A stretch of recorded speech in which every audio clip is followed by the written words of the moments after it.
Perkenalkan, nama saya Insinyur Anisiti Nurhayati SMP. Saya adalah dosen tetap Prodi S1 Teknik Mesin Universitas Muhammadiyah Kalimantan Timur. Pada kesempatan kali ini, saya akan memaparkan unjuk kerja pembelajaran manajemen operasi.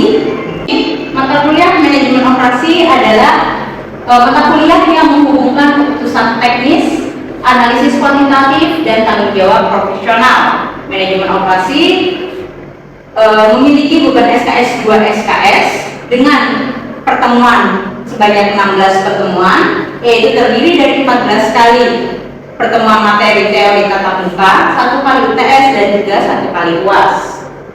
Manajemen operasi yaitu di sini nantinya membahas mengenai sistem keputusan dan juga dampaknya. Sistem yaitu mengenai input, proses konversi, output, dan juga peluang perbaikan. Keputusan memilih alternatif operasi dengan dasar data dan metode kuantitatif, dan juga dampaknya untuk menjaga produktivitas, keberlanjutan, etika, dan data sains. Adapun CPL yang dibebankan pada mata kuliah manajemen operasi ada 4 CPL prodi, yaitu ada CPL 1, CPL 2, CPL 7, dan juga CPL 9. CPL 1 yaitu mampu menerapkan prinsip-prinsip pengetahuan di bidang matematika dan pengetahuan alam terapan.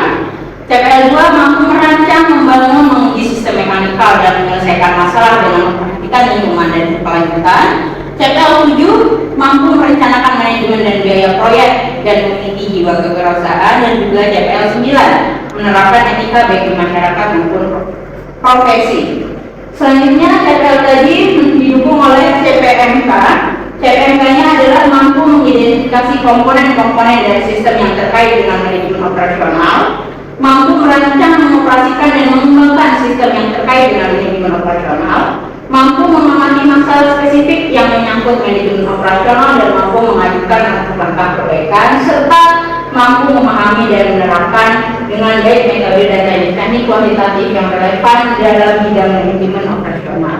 CPL diterjemahkan menjadi 4 kemampuan yang dapat diamati. Yang pertama ada kemampuan mengidentifikasi, yaitu komponen sistem manajemen operasional, kemampuan merancang, mengoperasikan, dan mengembangkan sistem, kemampuan memperbaiki masalah spesifik melalui langkah perbaikan, dan juga kemampuan menerapkan metode kuantitatif yang relevan. Pada mata kuliah manajemen operasi terdapat 3 komponen yang membentuk pengalaman belajar yang utuh atau DII: Delivery, Interaction, and Assessment.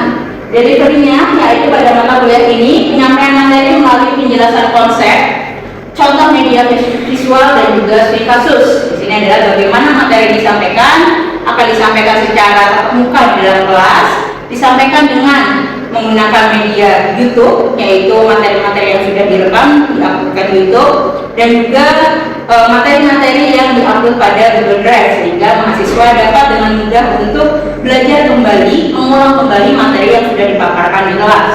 Interaction di sini dilakukan diskusi, tanya jawab, latihan kolaboratif, dan juga presentasi kelompok di dalam kelas ataupun tugas-tugas yang diberikan oleh dosen di luar kelas.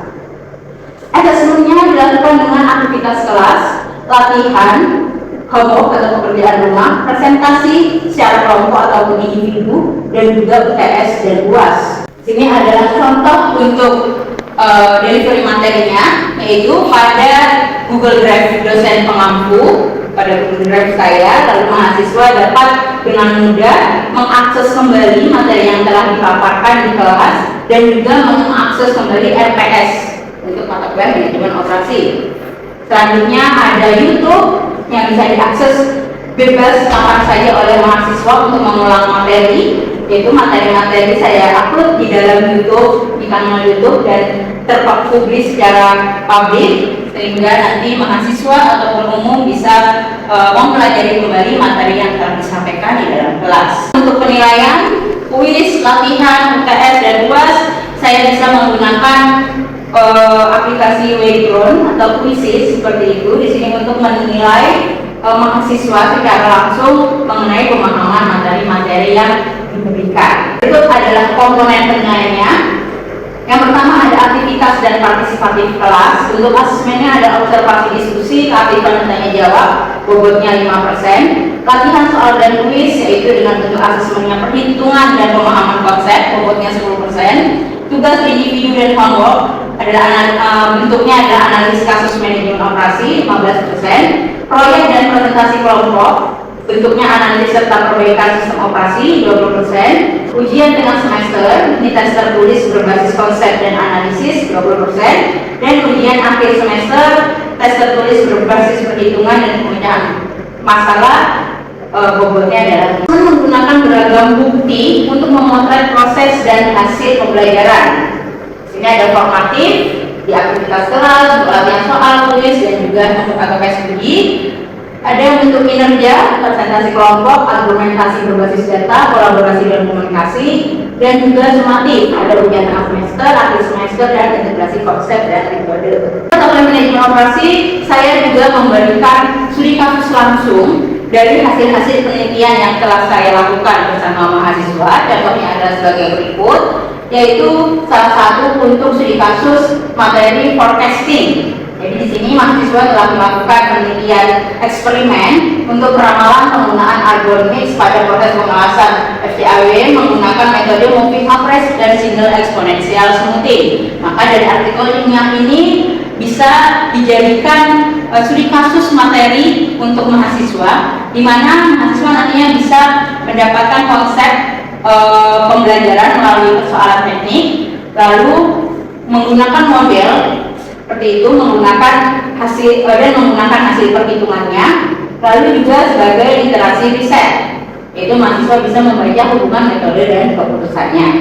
Pada artikel ilmiah ini metode yang dikaji yaitu moving average dan juga single exponential smoothing. Pada mata kuliah manajemen operasi juga menerima umpan balik untuk mengubah hasil asesmen menjadi perbaikan pembelajaran, yaitu kita merencanakan ya ICMK, indikator aktivitas dan asesmen, lalu kita laksanakan dan lalu kita nilai.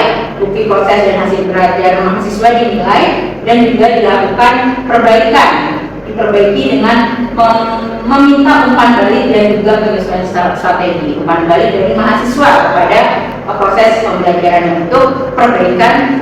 Pembelajaran manajemen operasi menjadi simpul pelaksanaan tridharma, yaitu ada tridharma perguruan tinggi, pendidikan, penelitian, dan juga pengabdian. Di sini pembelajaran berbasis capaian, kasus, latihan, dan asesmen.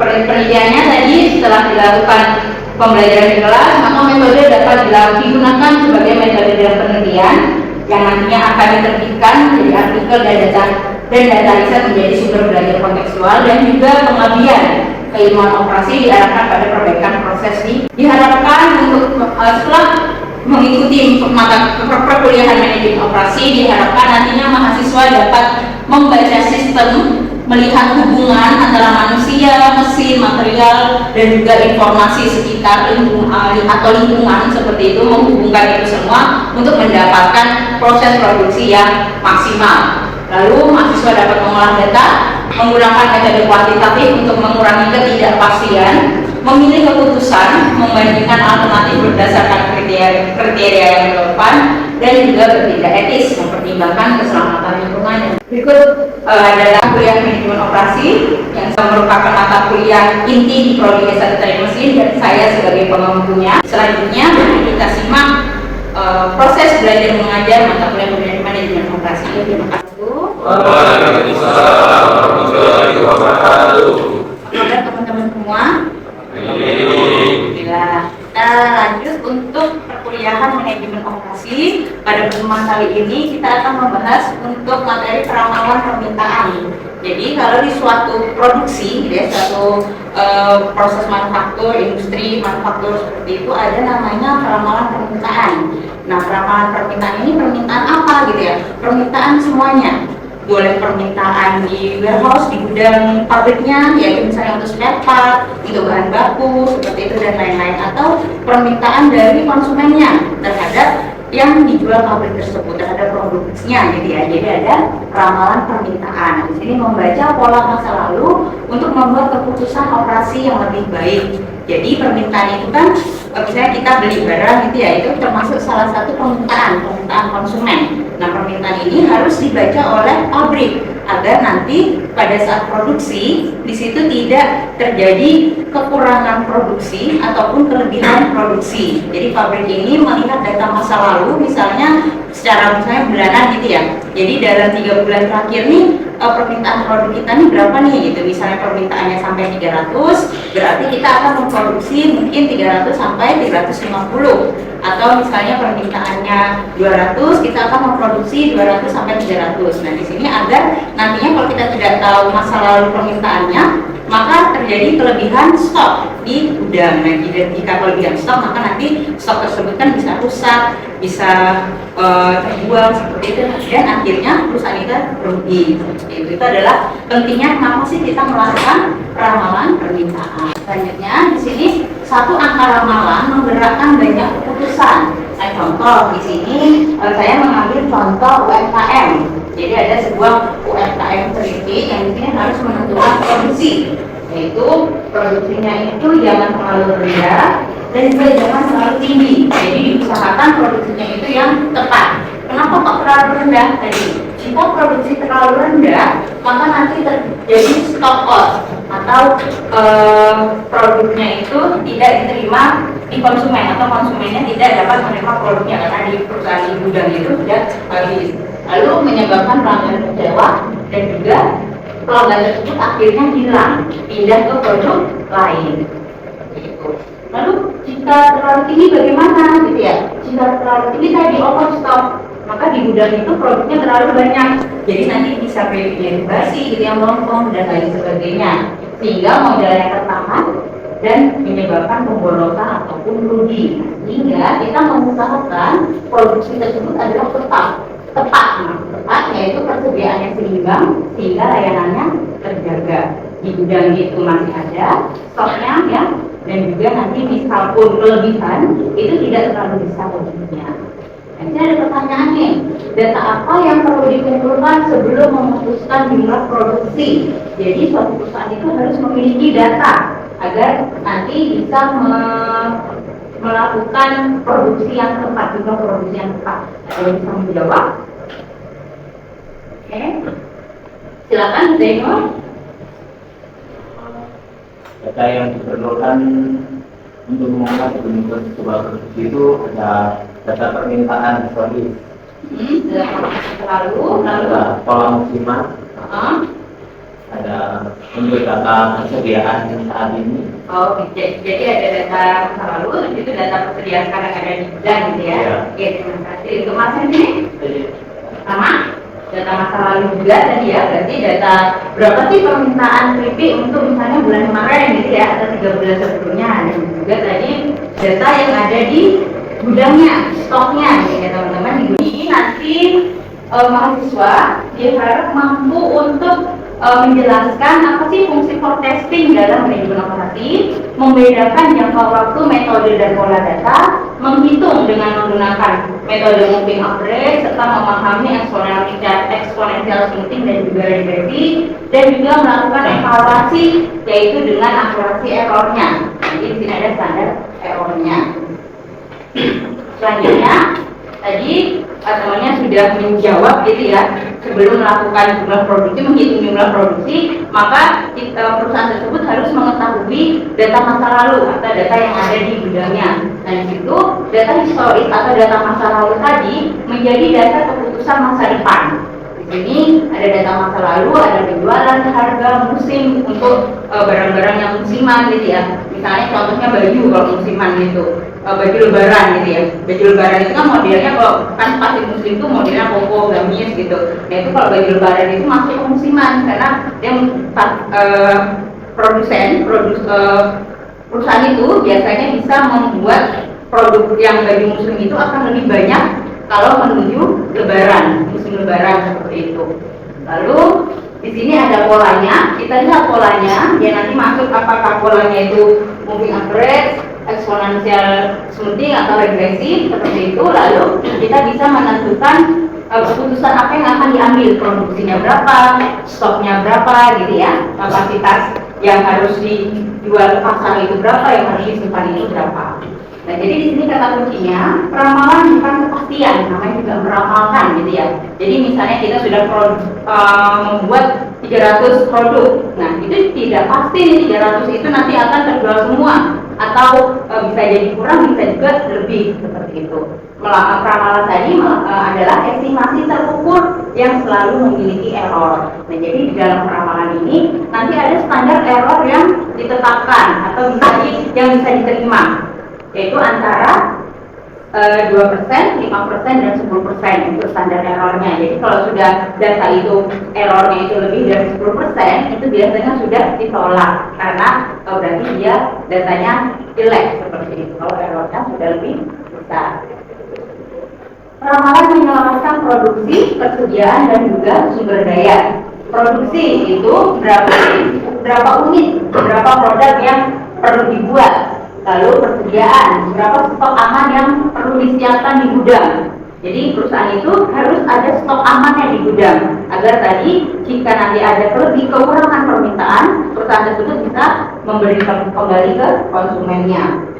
Selanjutnya ada sumber daya. Sumber daya ini tidak hanya sumber daya alamnya atau sumber daya bahan bakunya, tapi juga ada sumber daya manusianya ya, tenaga, lalu bahan, mesin, dan juga anggarannya. Lalu ada strateginya, strategi apa yang digunakan gitu ya, kapan promosinya, terus harganya itu berapa, tentunya harga yang bersaing dengan kompetitor, atau juga ekspansi apa yang nanti dilakukan. Lalu ada biaya, bagaimana pemborosan dan kehilangan penjualan ditekan. Tentunya kan pemborosan, kehilangan penjualan, kerugian itu harus ditekan semaksimal mungkin oleh perusahaan. Jadi tadi contohnya adalah jika peramalan permintaannya kelebihan banyak sekali, maka di sini pemborosan atau kehilangannya akan besar juga ya kan, sangat dihindari. Selanjutnya ada ramalan yang berguna, itu harus akurat sekaligus dapat dipakai. Jadi di sini ramalan yang baik itu dia akurat, errornya itu kecil terhadap aktual, tadi antara 2% sampai 10%. Lalu dia tepat waktu, tersedia sebelum keputusan, realistis, selaras dengan kondisi pasar. Jadi kalau kondisi pasarnya itu lagi ramai, tadi ya kita kan bisa lihat tadi dari data masa lalunya, mungkin produk kita itu digemari di menjelang lebaran. Jadi kita produksi lebihnya di menjelang lebaran, jangan masih jauh dari lebaran kita sudah produksi banyak sehingga nanti terjadi banyak stok yang tersimpan. Lalu dia sederhana, mudah dipahami dan diterapkan, baik itu di lini produksi ataupun di lini konsumennya. Model paling rumit belum tentu paling bermanfaat. Jadi kita mencari model sesederhana mungkin agar dia lebih bermanfaat. Ini adalah berapa sih waktu yang efisien untuk kita melakukan peramalan gitu ya. Jadi di sini ada semakin panjang horizon, semakin strategis keputusannya.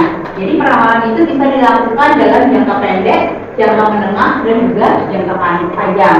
Jangka pendek itu jadwal produksinya harian, bisa mingguan sampai 3 bulan.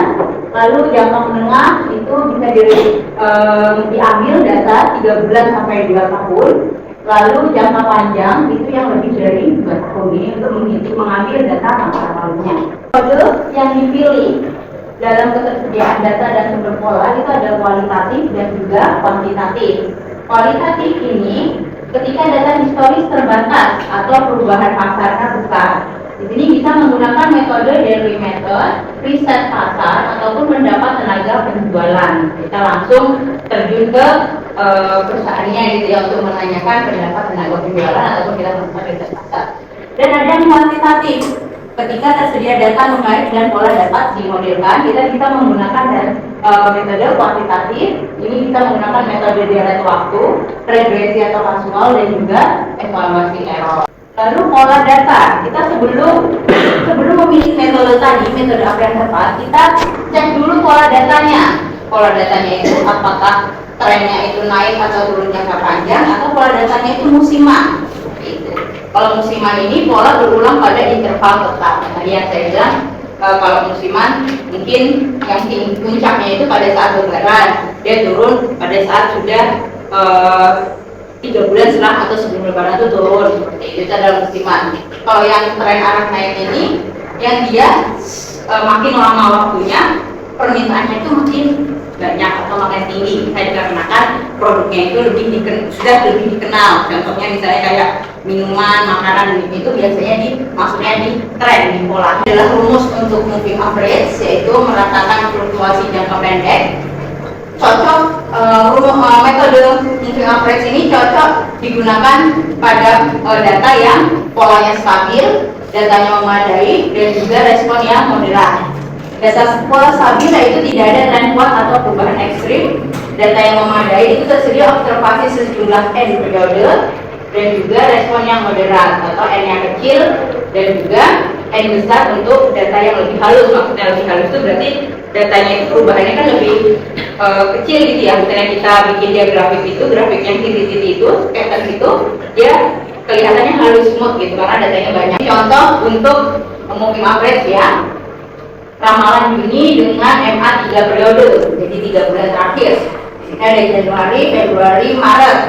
Nah, itu kita bisa nanti meramalkan permintaan yang ada di bulan April atau permintaan di bulan Mei seperti itu.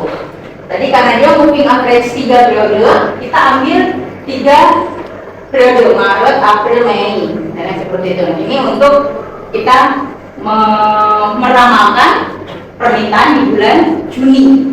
Jadi mundur untuk ramalan di bulan Juni itu kita menggunakan 3 bulan sebelum Juni seperti itu. Jadi di sini ada di Maret, April, Mei dibagi 3, 160 tambah 170 tambah 200 dibagi 3, 173,3 atau sekitar 173 unit.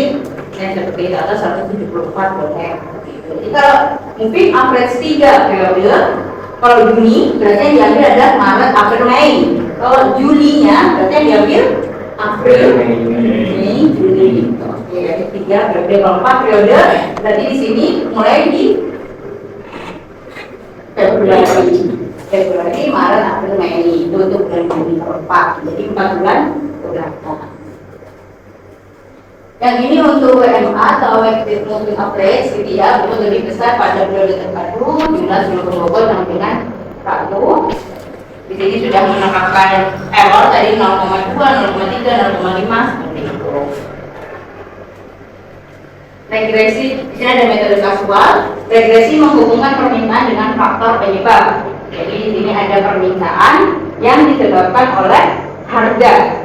Jadi pada saat harganya itu lebih murah, permintaannya lebih banyak. Nah, seperti itu. Pada saat harga mahal, permintaannya adalah sedikit. Contoh variabel penyebabnya bisa harga produk, bisa pendapatan konsumen, bisa tingkat suku bunga, dan juga bisa karena belanja promosi. Jadi teman-teman nanti bisa melakukan studi kasus gitu ya ke lapangan. Ada misalnya suatu produk seperti itu, misalnya penjualan mobil nih. Penjualan mobil ini trennya gimana nih? Apa sih yang mempengaruhi gitu? Apakah pendapatan konsumen ini mempengaruhi atau tingkat suku bunga? Kan sekarang kita lagi sedikit inflasi, misalnya gitu ya, suku bunga lagi tinggi daripada misalnya 3 tahun yang lalu. Apakah itu menyebabkan permintaan produk konsumen mobil ini berkurang gitu? Contoh misalnya 3 tahun lalu itu permintaan salah satu merek itu sampai 100 unit per bulan. Sedangkan di masa sekarang itu permintaan dengan mobil yang sama hanya 20 unit. Berarti kan dia dipengaruhi oleh tingkat suku bunga. Nanti teman-teman akan melakukan studi kasus contohnya seperti itu ya. Jadi mencari studi kasus langsung nyata yang ada di lingkungan sekitar, boleh itu dari UMKM, dari industri kecil, industri yang sudah kelas atas dan lain sebagainya. Oke, itu dijadikan sebagai contoh. Ramalan adalah siklus, bukan perhitungan kali-kali. Jadi dia siklus, harus terus menerus. Tentukan tujuannya, kumpulkan datanya, kenali pola, pilih dan hitung, ukur akurasinya, dan juga reforecast. Diulang lagi dari awal. Itu adalah peramalan, siklus peramalan. Ini rumus untuk metode-metodenya berdasarkan errornya ya. Kalau rata-rata besar errornya absolut menggunakan MAD. Kalau errornya dalam persentase menggunakan MAP. Kalau errornya besar kita menggunakan MSE. Ini tugas kelompok. untuk minggu depan ya teman-teman. Jadi di sini ada tugas kelompoknya, melengkapi error absolut, menghitung MAD, menjelaskan arti hasilnya, dan juga membandingkan dua model. Seperti itu. Nah, jadi di sini ada ramalan selama 4 bulan, Februari sampai Mei, ada aktualnya sekian, forecastnya sekian. Nanti teman-teman akan hitung nih errornya berapa nih. Error tadi kan berarti perbandingan ya, perbandingan antara data aktualnya dengan yang diramalkan berapa. Contoh, ini adalah contoh tadi yang Tripsico menghadapi lonjakan permintaan saat liburan. Seperti itu. Kenapa? Karena pada saat liburan mungkin orang liburan gitu ya, ke pantai kemana gitu, membawa snack seperti itu, atau sekedar nongkrong di rumah gitu, lebih dengan memakan snack seperti itu. Kondisinya yaitu dengan menggunakan data penjualan 12 bulan, resikonya ada overstock, lalu pola liburan berubah gitu ya. Lalu di sini alpha atau error awalnya adalah 0,3. Keputusan timnya pilih eksponensial smoothing, pantau aktual versus ramalan, lalu lakukan reforecast ketika terjadi perubahan pola. Gimana sih forecast yang baik gitu ya? Forecast yang baik selalu diuji dan diperbarui. Yang pertama mulai dari keputusan dan horizon, kenali pola tadi sebelum memilih metode apa yang akan digunakan, hitung, bandingkan, dan interpretasikan, lalu perbarui ramalan ketika data berdasarkan. Jadi jangan menggunakan ramalan 2 tahun yang lalu untuk melakukan proses produksi yang sekarang. Seperti itu. Makanya tadi fungsinya siklus ramalan itu harus terus gitu. Jadi jangan sampai, karena tadi kan sudah ada perubahan tadi ya, perubahan suku bunga, misalnya perubahan rupiah terhadap dolar tadi itu yang kalau kita di Indonesia gitu ya. Jadi itu yang menyebabkan kenapa sih peramalan itu merupakan siklus yang terus dilakukan. Tidak boleh kita melakukan produksi dengan menggunakan data 3 tahun yang lalu, bahkan misalnya 5 tahun yang lalu. Oke, di sini ada exit ticketnya. Metode apa yang Anda pilih untuk data stabil? Nah, jadi ada data stabil yang bisa jawab, atau sebelum menjawab ini ada yang mau bertanya teman-teman mengenai ramalan gitu ya, silahkan. Oke, Daniel. Kan mengingat dinamika pasar yang bergerak sangat cepat tadi, apakah penggunaan data historis itu bisa mempengaruhi tergolong memadai untuk menghasilkan data yang Iya, jadi memang tadi ramalan tadi harus menggunakan data historis. Kembali kita tapi harus melihat data historisnya tadi, tentunya data historis yang lebih lama karena tadi berubah ya. Jadi kan contohnya tadi kan Mas Rino nanya apakah masih akurat gitu ya karena perubahan yang cepat gitu. Nah, jadi tadi kita menggunakan data historis itu lebih baiknya tadi data yang besar. Jadi kalau data historis kita itu banyak, maka datanya itu akan lebih smooth. Misalnya tidak apa-apa kita menggunakan data 2 tahun yang lalu, tapi tidaknya sekarang 2026. Kita boleh nih melakukan ramalan dengan menggunakan data 2024, tapi yang 2025 juga harus digunakan gitu. Tidak hanya data 2024 saja. Jadi kita lakukannya itu berarti tadi yang lebih dari menggunakan data yang lebih dari 2 tahun. Nah, semakin besar kayak gitu, maka nanti data kita pasti akan semakin akurat. Contohnya ini ada hubungannya dengan ini, metode apa yang Anda pilih untuk data stabil. Jadi kalau datanya itu lebih banyak, itu nanti kan akan terlihat ya dia kestabilannya. Tapi kalau misalnya data kita dalam waktu setahun ini aja, mungkin kita masih bingung karena di sini ada ini ada apa ya?